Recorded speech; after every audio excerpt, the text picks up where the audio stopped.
സുഹൃത്തുക്കളെ, അപ്പോൾ ദാ നോക്കൂ, ആരിഫ് ഹുസൈൻ ഒരു പരിപാടി നടത്താൻ പോകുന്നു ജൂലൈ 19-ന്. കോയ കോളിംഗ് എന്നൊക്കെ പറഞ്ഞ് ഒരു മതക്കാരെ അപമാനിക്കാൻ വേണ്ടി കോയ കോളിംഗ് എന്നൊരു പരിപാടി നടത്താൻ വേണ്ടി എന്ത് ചെയ്യുന്നു, ഒരു സ്റ്റേജൊക്കെ റെഡിയാക്കി, അതുപോലെ തന്നെ എന്ത് ചെയ്യുന്നു, മൈക്കിലൂടെ ആൾക്കാരെയൊക്കെ വിളിച്ച് മതക്കാരെ വളരെ മോശമായി ചിത്രീകരിക്കാൻ ശ്രമിക്കുന്നു. അപ്പോൾ ഇവിടെ എനിക്ക് ചോദിക്കാനുള്ള ചോദ്യം എന്തെന്നറിയോ? ഉള്ളു ചെയ്തോട്ടെ, അതൊന്നും വിഷയമല്ല. ഞാനിവിടെ ഒരു ചോദ്യം ചോദിക്കുന്നറിയോ? ഈ UDF ഭരണത്തിൽ വരുമ്പോൾ VD സതീശൻ പറഞ്ഞ എന്താണ്? മുഖ്യമന്ത്രി നമ്മുടെ കേരളത്തിൽ ഒരു കാരണവശാലും വർഗീയത തുപ്പാൻ വിടൂല. ഇയാൾ വന്നപ്പിനെ തൊട്ടിട്ട് ഈ വർഗീയത തുപ്പുന്നത് ഡബിളാക്കിയിട്ടുണ്ട്. മറ്റത് സോഷ്യൽ മീഡിയയിലൂടെ പറയാൻ തുടങ്ങിയിട്ടുള്ളൂ. ഇപ്പോൾ സ്റ്റേജ് പ്രോഗ്രാമൊക്കെ നടത്താൻ തുടങ്ങി. എന്നിട്ട് ഈ ഓരോ മതക്കാരെയും ടാർഗറ്റ് ചെയ്തിട്ട് ആക്രമിക്കുന്നു. അപ്പോൾ ഇതൊന്നും ഇവർ കാണുന്നില്ലേ? രണ്ടാമത്തത്, നമുക്ക് ഈ ജന TV, അതുപോലെ തന്നെ കർമ്മ TV, ഇങ്ങനത്തെ കുറേ വിഷ ചാനലുകളൊക്കെ ഉണ്ട്. ഈ ചാനലുകളിലൊക്കെ വരുന്ന വാർത്തകളൊന്നും ഇവർ കാണുന്നില്ലേ? ഇവർ തന്നെ പറയുന്നുണ്ട് ഇതൊരു വർഗീയത ചാനലാണെന്ന്.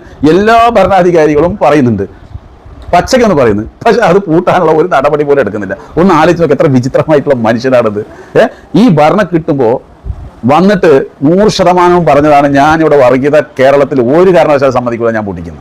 എനിക്ക് മറ്റുള്ള മതക്കാരോട് പറയാനുള്ളത്, പ്രിയ സുഹൃത്തുക്കളെ, ഇവിടെ ഒന്നും ആരും കണ്ടിട്ടില്ല. നമ്മൾ ഏതിൽ വിശ്വസിക്കുന്നോ ആ ഒരു ദൈവത്തിന് നമ്മൾ ആരും കണ്ടിട്ടില്ല. പിന്നെയല്ല, നമ്മുടെ മനസ്സിൻ്റെ ഉള്ളിലുള്ള ഒരു വിശ്വാസമാണ്. മനസ്സിലായോ? അപ്പോൾ നമ്മൾ ആ രീതിയിൽ ജീവിച്ചു പോയാലോ കുറേയൊക്കെ ഈ ലോകത്ത് ഈ അക്രമങ്ങൾ നടക്കാതെ കുറേയൊക്കെ പിടിച്ചു നിൽക്കാൻ പറ്റും. ഒരു മനസാക്ഷി ഉണ്ടാവും മനുഷ്യൻ്റെ ഇടയിൽ. ഒരു ദൈവവിശ്വാസം എന്ന് പറയുമ്പോൾ, ഒരാൾ കുറ്റകൃത്യം ചെയ്യാൻ പോകുമ്പോൾ ചിലപ്പോൾ നമ്മുടെ മനസ്സിനുള്ളിൽ ഒരു ദൈവവിശ്വാസം ഉണ്ടെങ്കിൽ, അയ്യോ ദൈവമേ കാണുമോ, പടച്ചവനെ കാണുമോ എന്നുള്ള ചിന്ത വേണം നമ്മളതിന് ചിലപ്പോൾ പിൻ ചെയ്യാൻ സാധ്യതയുണ്ട്. പക്ഷേ ഇവിടെ എന്താണെന്ന് ചോദിച്ചാൽ, ഇവിടെ വിശ്വാസം കൂടുമ്പോൾ കൂടുതൽ പ്രോബ്ലമാണ് വരുന്നത്. അത് എന്താണെന്നുള്ളത് എനിക്ക് മനസ്സിലായില്ല.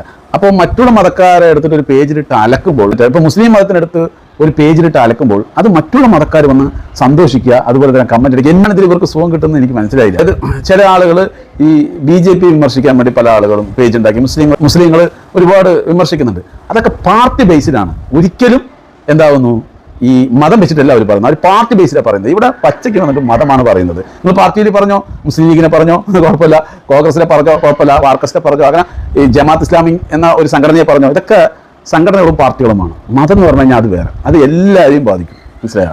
ചിലപ്പോൾ വിശ്വാസികളുണ്ടാവാം ഈ മതത്തിൽ തന്നെ, ചിലപ്പോൾ വിശ്വസിക്കാത്തവരുണ്ടാവും, പേരിന് മാത്രം മുസ്ലിം ആയിരിക്കും. അപ്പോൾ പേരിന് മാത്രം മുസ്ലിമായി ജീവിക്കുന്ന ആൾക്കാർ ചെയ്യുന്ന കുറ്റങ്ങളടക്കം എന്താവുന്നു, ഒരു മതത്തിൻ്റെ പേരിലിട്ടിട്ട് എല്ലാവരെയും മോശമായി ചിത്രീകരിക്കുന്നു. ഞാൻ ഈ കമൻറ്റുകൾ കാണാണ്, എന്തൊരു സന്തോഷമില്ല ഒരാളെ മോശമായിട്ട് ചിത്രീകരിക്കുമ്പോൾ അത് കാണാനില്ലേ. എന്തായാലും പ്രിയ സുഹൃത്തുക്കളെ, കമൻറ്റിൽ പറയുക, എന്തുകൊണ്ടാണ് VD സതീശൻ ഇതുപോലെയുള്ള പരിപാടികൾക്ക് അനുവാദം കൊടുക്കുന്നത്, നടപടി എടുക്കുന്നില്ല? പച്ചയ്ക്ക് വന്ന ഒരു മതത്തിനെതിരെ വർഗീയത പറയുമ്പോൾ എന്തുകൊണ്ടാണ് അനുവാദം കൊടുക്കുന്നത് എന്നുള്ളത് നിങ്ങൾ കമൻറ്റിൽ പറയുക.